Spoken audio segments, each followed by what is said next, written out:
My name is Fatima and we are a part of the young generation of the Uyghur people.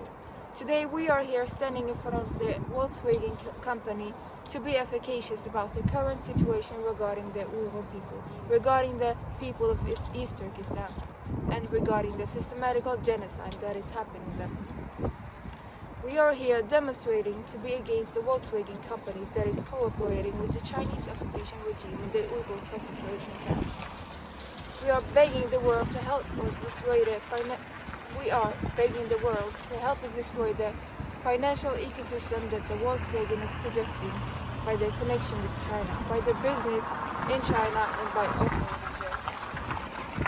They said never again, but unfortunately it is happening.